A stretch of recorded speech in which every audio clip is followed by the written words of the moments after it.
Tuhan bersamamu dan bersama rohmu. Inilah Injil Yesus Kristus menurut Santo Yohanes.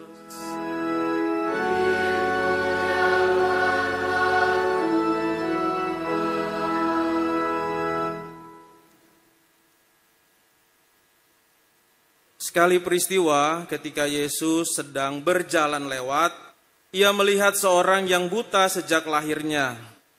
Yesus meludah ke tanah dan membuat lumpur dengan ludah itu, lalu mengoleskannya pada mata orang buta tadi, dan berkata kepadanya, "Pergilah, basuhlah dirimu di kolam Siloam." Siloam artinya yang diutus. Orang itu pun pergi membasuh dirinya, lalu kembali dan dapat melihat lagi. Tetapi tetangga-tetangganya dan mereka yang dahulu mengenalnya sebagai pengemis berkata, "Bukankah dia ini yang selalu duduk dan mengemis?" Ada yang berkata, "Benar, dialah ini." Ada pula yang berkata, "Bukan, tetapi dia serupa dengan orang itu." Ia sendiri berkata, "Benar, akulah dia." Mereka kemudian membawa orang yang tadinya buta itu kepada orang-orang Farisi. Adapun hari waktu Yesus mengaduk tanah dan memelaikan mata orang itu adalah hari Sabat. Karena itu orang-orang Farisi bertanya lagi kepadanya bagaimana matanya dapat melihat. Jawabnya, "Ia mengoleskan lumpur pada mataku, lalu aku membasuh diriku, dan sekarang aku dapat melihat." Kata sebagian orang Farisi itu, "Orang ini tidak datang dari Allah, sebab ia tidak memelihara hari Sabat." Tetapi yang lain berkata, "Bagaimana seorang berdosa dapat membuat tanda mukjizat yang demikian?" Lalu timbullah pertentangan di antara mereka.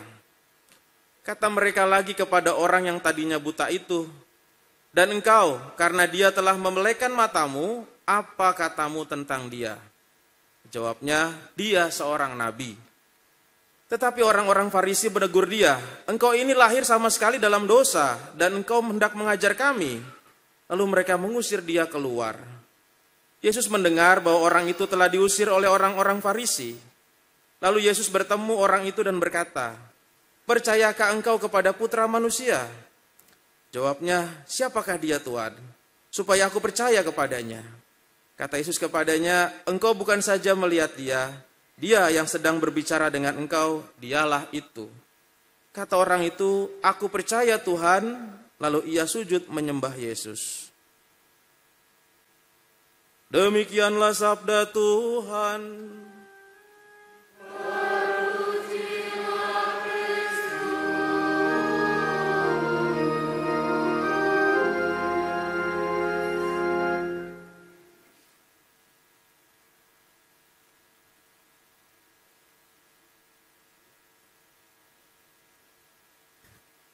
Bapak, Ibu, saudara-saudari, selamat pagi. Saudara-saudari, akhir-akhir ini kemajuan teknologi begitu canggih dan banyak sekarang yang disebut dengan warganet ya. Bukan warga yang ada kita lihat punya KTP ya, warganet itu karena banyaknya media sosial. Saya yakin di sini semuanya pasti pengguna media sosial. Entah satu handphone itu ada 10-11 media sosial, itu pasti saya tidak perlu menanyakan angkat tangan ya. Pasti ada yang jujur dan ada yang tidak mau sombong juga, jadi tidak perlu. Nah, saudara-saudari, suatu ketika di komputer itu ada sebuah percakapan yang sangat menarik antara media-media sosial. Yahoo bilang, "Coba dulu ya, kalau saya dulu nggak ada, orang susah kirim yang namanya surat, email. Orang susah kirim-kirim ya." Lalu kemudian ditanggapi oleh Google, sekarang mah nggak berguna, saya juga bisa kalau cuma begitu. Saya sekarang yang paling diminati oleh banyak orang katanya. Lalu Facebook juga, enggak lah, saya yang paling banyak. Coba lihat sekarang, kalau nggak ada saya pada saat sekarang ini, orang-orang tidak akan ada perubahan. Sekarang sudah ada meta Facebook ya. Lalu berantem lagi, lalu muncul lagi YouTube. Ya nggak mau kalah juga, ya kamu ini yang paling banyak pengikutnya itu adalah saya. Karena saya tempatnya orang-orang itu flexing katanya. Lalu yang tanyalah si TikTok, apa itu flexing? Ditanya, wah kamu ini ketinggalan zaman ya, flexing aja nggak tahu. Itulah yang orang pamer-pamer itulah. Ada yang dipamerin hartanya, ada yang dipamerin lagi makan, ada yang doa pun lagi dipamerin katanya. Flexing gitu. Banyak pengikutnya. Lalu kemudian Instagram bilang, wah itu sih kudo, saya juga banyak di situ. Jangankan kamu, orang mau belum berdoa lagi makan nih, dia foto dulu tuh, diupload ke saya katanya. Wah hebat kamu ya ternyata. Lalu kemudian, itu nggak seberapa kata TikTok. Tempat TikTok itu adalah tempat orang banyak bergaya di tempat saya gitu. Kalau nggak ada saya, orang nggak mati gaya zamannya. Lalu kemudian komputer berisik sekali kalian ini. Coba kalau nggak ada saya, nggak ada kalian semua. Lalu handphone bilang, jangan salah, masih ada saya. Kayak tablet juga bilang, jangan salah, masih ada saya juga. Kesel lagi, lalu kemudian PLN beri komentar, kalau nggak ada saya, matilah kalian semua. Katanya. Lalu kemudian nggak mau kalah lagi, tenang, ada genset katanya. Ada genset kata dia bilang. Lalu kemudian berisik lagi sampai semuanya itu berdebat siapa yang paling hebat di antara mereka. Lalu kemudian solar cell bilang katanya, tenang, kalau nggak ada genset ada saya. Ini kita kalau paling hebat siapa sekarang yang pengikutnya paling banyak? Wah ternyata pas teliti adalah masih dalam YouTube begitu ya. Yang kedua adalah TikTok. Wah kenapa? Karena orang tidak bisa mati gaya dan orang harus mengupload gaya aja di YouTube. Nah jadi yang paling yang paling hebat adalah orang yang bisa mengupload YouTube dan juga TikTok. Kenapa? Karena disitulah banyak followernya, banyak yang lihat. Flexing semakin banyak dan semakin banyak pula pengikutnya. Nah, belum diterusin lagi saudara-saudari sampai pagi nanti kalau berdebatnya nih ya. Jadi perdebatan tadi itu ya di dalam komputer tadi antara media sosial, ternyata yang paling hebat adalah mereka yang bisa mengupload dengan flexing gitu ya. Apa itu flexing saudara-saudari? Tadi apa tadi? Orang yang pamer begitu ya. Nah, saya baca berita nih baru-baru ini, ternyata akibat flexing itu ada seorang anak mogok makan sebulan. Kenapa? Anak 6 SD nih. Gara-gara temannya flexing di Instagram, beli motor RX King dengan knalpot ceper. Dia minta di orang tuanya beliin itu. Dia iri dan pengen punya itu juga. Waduh. Belum lagi ada anak tidak mau masuk sekolah gara-gara ada yang flexing di YouTube pakai iPhone yang terbaru dan dia pengen dibelikan juga. Waduh. Gara-gara flexing gitu ya. Saya yakin anak-anak di sini dan orang tua di sini tidak ada yang seperti itu ya. Yakinlah. Orangnya hebat-hebat semuanya. Nah, ternyata flexing itu menjadi budaya dan budaya itu bukan muncul ketika ada media sosial dan warganet saudara-saudari. Munculnya itu sudah lama. Gimana itu saudara-saudari? Kalau kita lihat Yesus sering mengatakan ada yang namanya flexing, bukan hanya soal bagaimana soal harta, tetapi adalah flexing masalah rohani. Kalau saudara-saudari cermati bacaan Sabtu pagi, itu diberikan 2 contoh yang sangat jelas. Sabtu pagi itu mengatakan ada 2 orang sedang berdoa. Yang satu orang Farisi, yang satu lagi pemungut cukai. Yang satu dia berdoanya, Tuhan, terima kasih karena saya bukan orang perampok, saya bukan pemungut cukai, saya bukan pezinah, saya juga tidak pernah mengambil harta orang, dan saya berpuasa 2 kali dalam seminggu, dan saya juga sering memberi persepuluhan. Doanya begitu. Nah ternyata sudah ada flexing di dalam zaman dulu ketika orang Farisi itu mengungkapkan itu. Lalu orang pemungut cukai itu hanya mengatakan, Tuhan ampunilah saya orang berdosa ini. Katanya Tuhan Yesus yang dibenarkan doanya yang orang pemungut cukai. Lalu kemudian hari ini juga ada yang namanya orang Farisi lagi. Mengatakan hal yang sama juga. Dia memamerkan bahwa dia tidak pernah berdosa. Maka dia buat 2 kesimpulan. Yang pertama kesimpulannya adalah bahwa kalau orang melanggar hari Sabat, Yesus yang menyembuhkan orang buta ini berasal dari orang yang berdosa.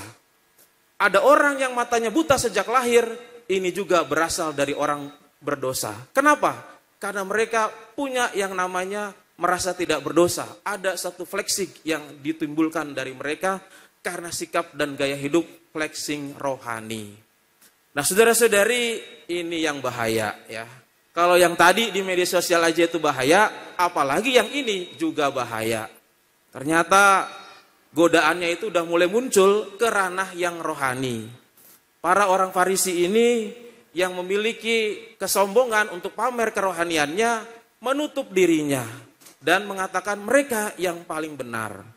Nah, saudara-saudari, hari ini kita diajak minggu keempat ini letare, yaitu adalah minggu di mana kita dengan sukacita mau datang kepada Tuhan dalam pertobatan. Mau dituntun sama Tuhan menuju pada terang. Tapi ada masalah. Masalahnya apa? Kalau orang tertutup hatinya karena kesombongan dan flexing rohani tadi. Kalau orang buta yang tadi disembuhkan, yang tadi dilihat, kita lihat bagaimana bentuk penyembuhannya itu.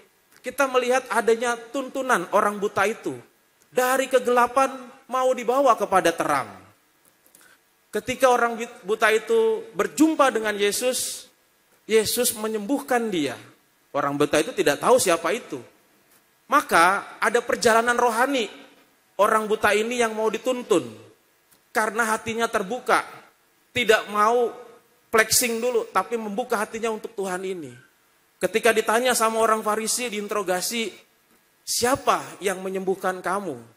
Dia menjawab, yang menyembuhkan adalah orang yang bernama Kristus atau Yesus itu. Orang yang bernama Yesus. Dia meminta saya menceburkan ke kolam. Ini satu. Awalnya dia hanya mengenal Yesus, nama itu saja. Dia tidak berpikir siapa itu. Hanya pertama-tama mengenal Yesus. Yang kedua ditanya lagi, kalau dia sudah bisa menyembuhkan engkau, siapa dia menurut kamu? Dia bilang, dialah seorang nabi berarti kalau begitu. Bukan sekedar Yesus. Sudah ada perjalanan nih. Dari nama yang disebut cuma nama biasa, dia seorang nabi. Nih luar biasa. Lalu kemudian setelah berjumpa dengan Yesus, bukan hanya sekedar itu. Percayakah engkau akan putra manusia? Saya percaya Tuhan. Saya percaya, maka dia menyembah Yesus. Dia percaya Kristus Tuhan. Ada yang namanya perjalanan dituntun. Dari yang gelap matanya buta menuju kepada tahap-tahap mengenal Yesus. Dia seorang yang bukan biasa, seorang nabi, dan bahkan dia adalah Tuhan. Bukan sekedar nabi, dia adalah Tuhan. Kristus penyelamat. Terang yang akan datang itu. Nah, makanya orang yang seperti orang buta ini adalah orang yang bisa dituntun.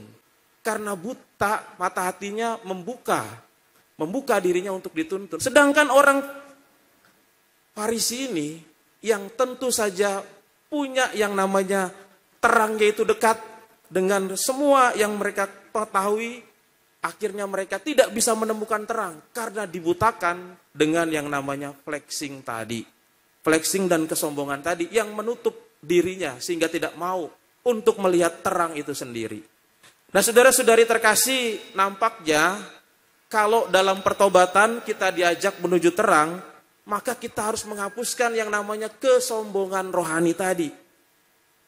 Kalau yang namanya bacaan pertama Samuel itu juga dituntun. Dia membuka hati, tidak menutup dirinya karena dia dipercaya untuk bisa memberikan yang namanya kuasa untuk mengurapi. Dia membuka diri terhadap Tuhan. Dia mau memberkati Isai, jangan, bukan itu.